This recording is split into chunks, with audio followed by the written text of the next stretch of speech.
Dishonored, for me, first of all, represents adding a new fictional place on the map of important non-existing cities. I draw and I paint, and I was an industrial designer, so technically I was formed to reproduce things that don't exist in a very realistic way.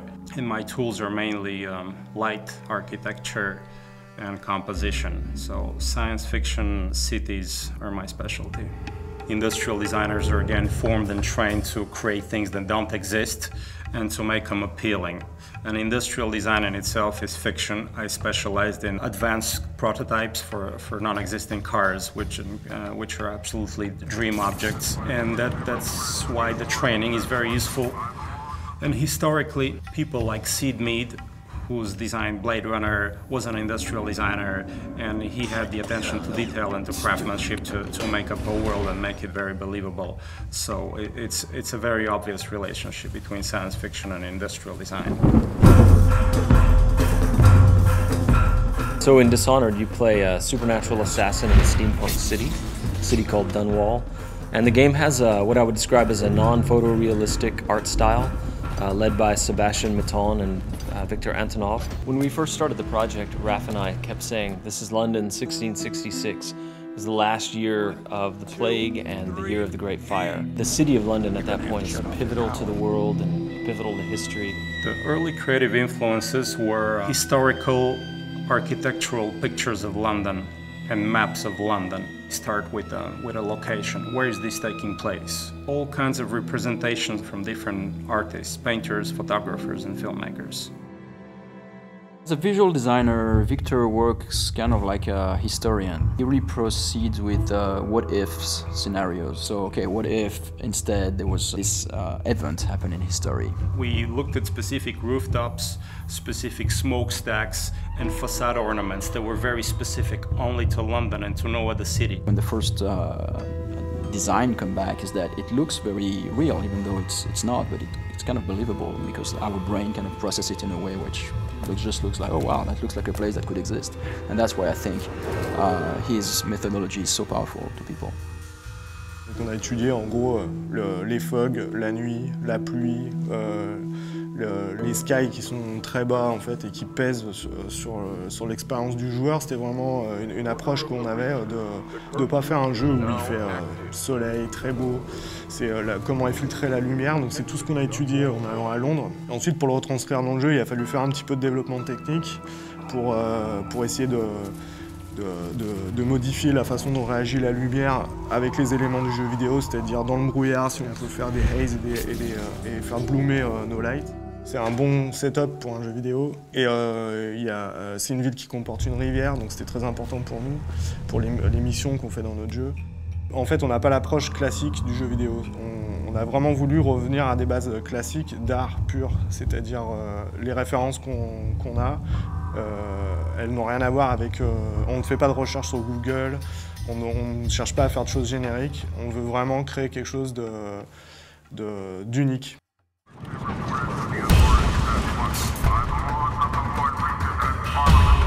But the more we worked on the game, the more two things began to happen. As Raph and I and the team collaborated with Victor Antonova and Sebastian Maton, we started moving the game forward and forward in time, you know, until we eventually got to some sort of 1800s. We also moved further and further away from the real world and eventually just said, okay, this is the city of Dunwall.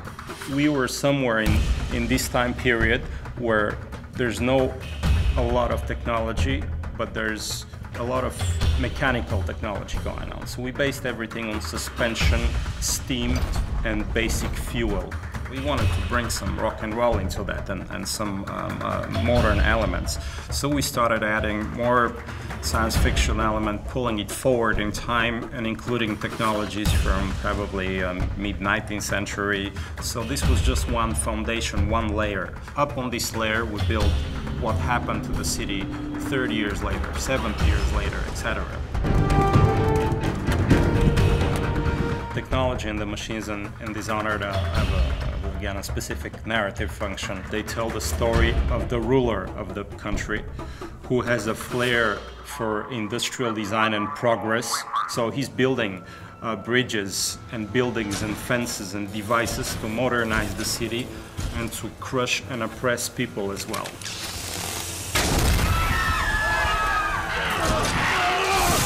The whaling trade takes off, and there's a brilliant inventor called Sokolov, who's for us a little bit Rasputin, a little bit Da Vinci, a little bit John Dee, and he invents some devices and takes advantage of the volatile whale oil, and then the oppressive government begins to use those devices against the people as a sort of security layer. The whale oil industry in Dishonored is manifested and represented through visual elements and design elements like ships and boats, and all that suggests that the world is bigger than the city, and you have an ocean and you have foreign different lands and maybe colonies, so you have these mysterious ships bringing these strange animals because they're not regular whales, they're Dunwall whales. So you see them through harbors and rivers and through the coast, and the whale ships expand the scope of the city. The characters and the character design in Dishonored are no different than the architectural design on the design of the light. We wanted to get into the identity of these characters. We looked into British morphology. How are the eyes set? How's the nose? How's the skin? Play with the grotesque and with the beautiful, and we stylize this into a variety of very real faces that have a backstory and a meaning to them. On a travaillé avec des gens un peu à travers toute l'Europe et qui étaient vraiment des spécialistes en fait de l'anatomie pour essayer de ne pas perdre l'intention qu'on avait mis dans les visuels au départ. Et on a pris des gens qui étaient spécialisés par exemple dans les silhouettes et dans les vêtements, dans la découpe des plis, la façon dont travaille un jean ou un pantalon. On ne voulait pas justement que ça ressemble à des personnages de jeux vidéo avec des jambes en tube et quelques polygones pour donner de l'effet ou juste des shaders. C'est-à-dire qu'on vraiment travaille la silhouette, c'est-à-dire que nos personnages, on a une approche de loin parce que c'est un jeu de combat, donc on détecte les personnages de loin. Et on a besoin aussi d'avoir un fort caractère quand ils sont très près. Ce qui rend vraiment les personnages de Dishonored uniques, c'est le fait qu'on a voulu les typer dès le début. En fait, on est parti dans cette stylisation. Et par exemple, au niveau des proportions, si je repense au City Guard, en fait, qui est un combattant, on n'a pas hésité à lui grossir les mains, à réduire sa boîte crânienne, pour vraiment qu'il ait le physique qui reflète ce qu'il fait dans le jeu. Et à l'opposé, on a par exemple les aristocrates qui sont beaucoup plus élancés, avec des fronts plus hauts, qui sont assez hautains, en fait, qui ont des visages vraiment durs. Ensuite, la deuxième approche, en fait, c'est de les passer en modélisation, en 3D pour le jeu. Et le but, c'est de ne pas perdre l'essence qu'on a dans la peinture, parce que c'était carrément de la peinture qu'on avait, c'était pas juste des croquis. Et garder ça en 3D. Donc là, la contrainte, c'était plutôt technique, c'est comment garder quelque chose un peu de vivant et pas de tout générique, tout lisse. En fait, ce travail de stylisation qu'on a réalisé sur nos personnages, on a aussi voulu l'appliquer sur nos animaux. Ce pas des animaux qu'on a l'habitude de voir, ils sont vraiment particuliers. Et là, j'ai en tête l'exemple du Wolfhound, où justement, on a pris un chien, mais on l'a mélangé aussi avec un peu de crocodile, un peu de girafe, pour le rendre vraiment unique et qui a un côté fantastique dans notre univers. On a fait une silhouette très forte, il se déplace vraiment d'une manière très particulière. C'est pas un chien qu'on pourrait croiser dans la rue tous les jours.